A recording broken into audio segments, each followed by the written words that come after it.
Paalam Pilipinas, paalam YouTube.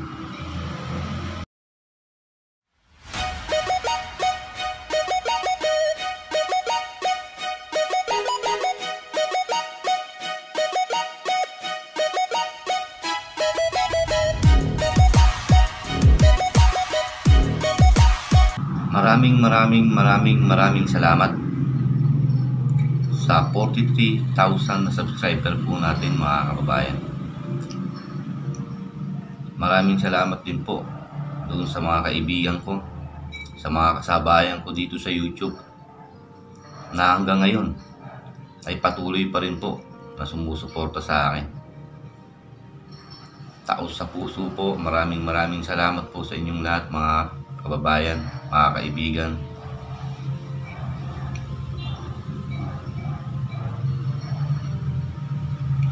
Napakalaki po ng naitulong ng YouTube sa akin, mga kababayan. Naging daan ito upang libangin ko ang aking sarili at the same time ay makatulong din sa mga ibang tao na mga kababayan natin na nangangailangan po ng tulong, mga kababayan. Naging daan din po ang YouTube upang marami akong makakilala ng mga bagong kaibigan,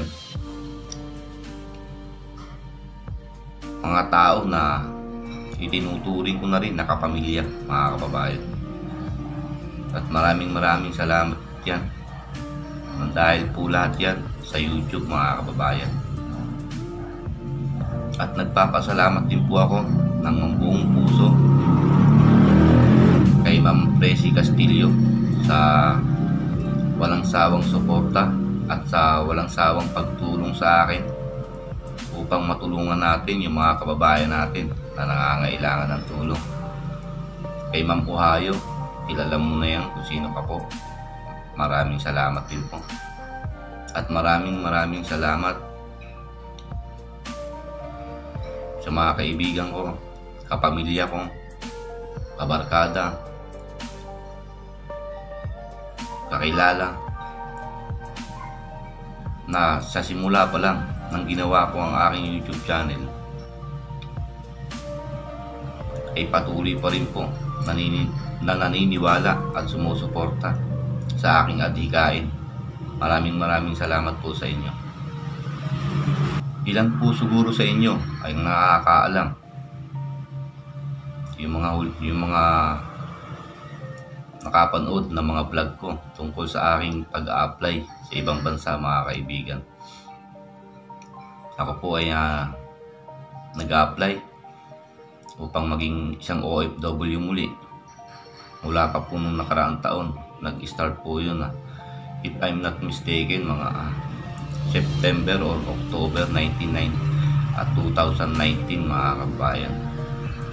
So ngayon po ay August 2020 at sa awa po ng Diyos ay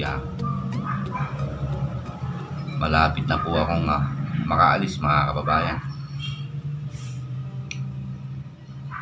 Sa haba ng paghihintay namin, sa haba ng paghihintay ko, pagtitiis, tiwala, malapit na po natin makamit yung ninanais na po natin. Bagamat, mga kababayan, kumikita rin po naman ako sa YouTube kahit papaano, ay malaking bagay po, napakalaking tulong po nito para sa aking dalawang anak na binubuhay.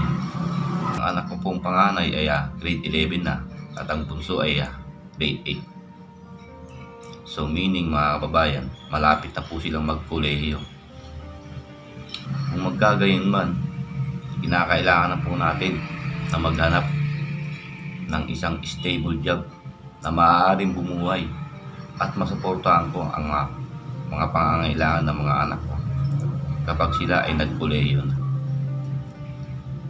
Sapagkat alam naman po natin lahat na ang kinikita naman po natin sa YouTube ay sapat lamang sa pangkain, sa pang-araw-araw.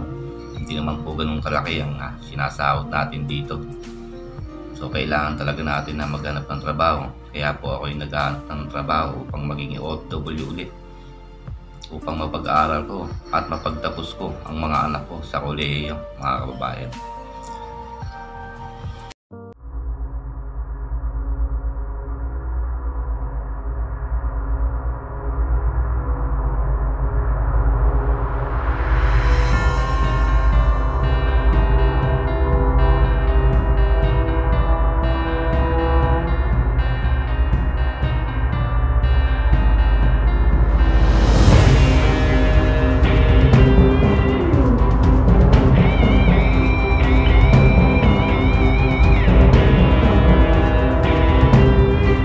Pansamantala po, ako po ay mamamaalam na muna sa inyo, mga kababayan.